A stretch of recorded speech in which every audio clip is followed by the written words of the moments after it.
सावित्री देवी 75 साल की हो गई है। सावित्र देवी के 3 पुत्र हैं।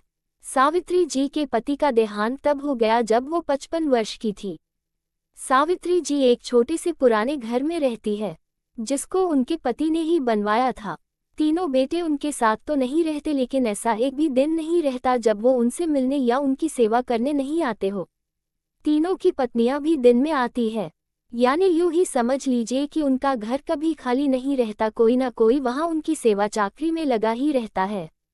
3 बेटों ने अलग अलग अपना घर बना रखा है। सबकी अपनी पर्सनल लाइफ भी है और परेशानियां भी है। आदमी चाहे कितना भी बड़ा बन जाए, उनकी परेशानी कम नहीं होती। अमीर से अमीर इंसान को भी ये परेशानी होती है कि वो अमीर कैसे बना रहे।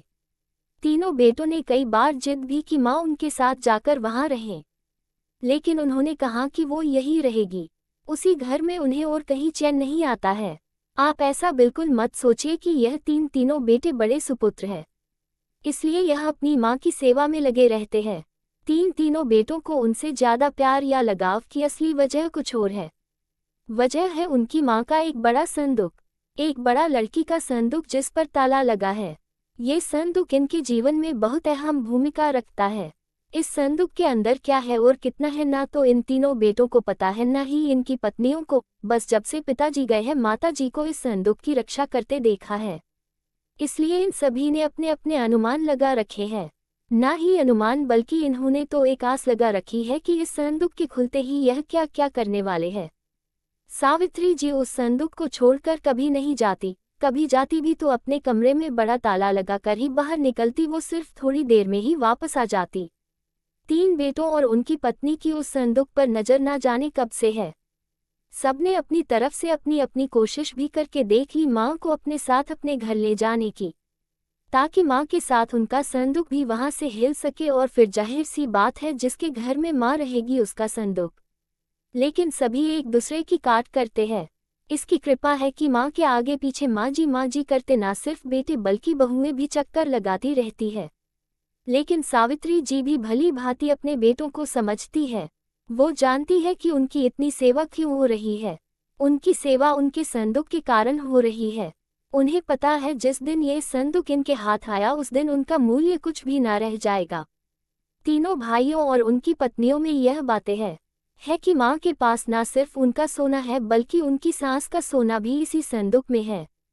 माँ इसलिए इस संदूक की इतनी हिफाजत करती है। सभी अपनी अपनी कहानियां बना कर बैठे हैं। किसी का दावा है कि उन्होंने संदूक को एक बार उठा कर देखा है, वो बहुत भारी है। माँ के कमरे में इन बहुओं ने कई बार सफाई के बहाने संदूक के पास जाने की कोशिश की, लेकिन माँ जी ने उन्हें बार बार टोका और कहा कि इस संदूक से अभी दूर रहो। समय आने पर इस संदूक में क्या है तुम्हें अपने आप ही पता चल जाएगा। आखिर माँ की बात कौन टालता, और वो भी अभी तो कोई भी नहीं। बस उस समय के इंतजार में ये सब माँ का अच्छा बेटा और अच्छी बहू बनने की कोशिश कर रहे हैं। रात में कोई ना कोई माँ के घर में जरूर रुकता, लेकिन माँ जी उसे अपने कमरे में सोने नहीं देती थी। इस तरह सावित्री जी ने इस संदूक के सहारे 20 साल निकाल दिए। एक दिन माँ जी तबीयत ही नहीं थी। अक्सर जब तबीयत बिगड़ जाया करती थी, तब उनके बेटे उन्हें अस्पताल ले जाने का कहते थे, लेकिन वो उसके लिए भी राजी नहीं होती थी। वो कहती थी कि डॉक्टर को यही बुलवा लूं। उनके बेटे ऐसा ही करते थे। इस बार जब उनकी तबीयत खराब हुई तो डॉक्टर ने कहा कि उन्हें अस्पताल में एडमिट करना ही होगा, वरना उनकी हालत खराब हो सकती है। और फिर उम्र भी बढ़ती जा रही है, आखिर कब तक ये शरीर साथ देगा।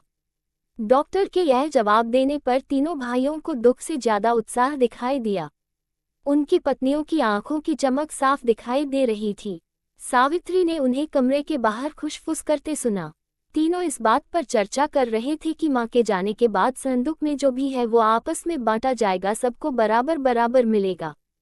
सावित्री जी ने जब ये सुना तो उनको अंदाजा लग गया कि अब समय हो गया है इन सबको ये बताने का कि आखिर इस संदूक में क्या है। उन्होंने आवाज लगाकर अपने तीनों बेटों और बहू को अंदर बुलाया। सबने आते ही कहा, माँ अस्पताल चलते हैं, आप वहां जाकर ही ठीक होगी। माँ ने कहा कि पहले वो जान लो जिसके लिए तुम सब इतने सालों से चक्कर लगा रहे हो, उसके बाद तुम्हारी मर्जी। इस संदूक में तुम तीनों के लिए मेरे पास कुछ है जो मैं तुम्हें आज देना चाहती हूँ। माँ ने अपने तकिए के नीचे से एक चाबी निकाली और धीरे से खड़ी होकर संदूक को खोलने के लिए नीचे झुकी। वहां खड़े सभी बेटे और बहुओं की धड़कन तेज थी। आज उनके बरसों का इंतजार खत्म हो रहा था। माँ ने संदूक खोला। संदूक में 3 अलग अलग कपड़ों में लपेटकर कुछ रखा हुआ था। सबकी आंखें बड़ी आश्चर्य के साथ उस संदूक की ओर ही थी। माँ ने कपड़े में लपेटा हुआ सामान आकर उठाने को कहा। तीनों बेटों ने एक एक सामान उठा लिया और उसे खोलकर देखा। कपड़ा खुलते ही कमरे में मौजूद हर एक इंसान का मुंह फटा का फटा रह गया। उन कपड़ों में से निकला एक भारी पत्थर। तीनों के हाथों में था एक एक पत्थर। यह क्या माँ, इतने दिनों से तुम इन पत्थरों को संभाल कर रखी हुई थी और हमें बेवकूफ बना रही थी। हमने सोचा तुमने गहने संभाल कर रखे हैं। माँ ने कहा, मैंने तुम्हें कब बेवकूफ बनाया? और गहने तो थे, बहुत थे, लेकिन कब किसके लिए कितने बेचे इसका मैंने हिसाब नहीं रखा। जब तुम्हारे पिता आखिरी समय में थे तब हमारे पास कुछ नहीं था। तुम तीनों ने शादी के बाद ऐसा मुंह फेरा। क्या तुम्हें पता है कि किस अभाव में उनका अंतिम समय गुजरा? पर उस समय भी उन्होंने तुम्हें कुछ नहीं कहा। उन्होंने उस समय भी मेरा सोचा। उन्हें पता था कि उनके जाने के बाद उनके बेटे मेरे साथ भी यही करने वाले हैं। इसलिए उन्होंने मेरे लिए इस संदूक का उपाय खोजा। देखो कितना सही उपाय दिया था। तुम लोगों को बेवकूफ बनाना या तुम लोगों से सेवा करना ना उनका मकसद था ना मेरा। वो तो चाहते थे कि उनके जाने के बाद मैं अकेली ना रहूं। बेटे मेरे साथ हो, मेरी आंखों के सामने, बस यही इच्छा थी। अब मैं शायद ज्यादा ना रहूं, इसलिए मैंने तुम्हें सच बता दिया। सभी बेटे बहू अब कमरे से बड़बड़ाते हुए और गुस्से से निकले।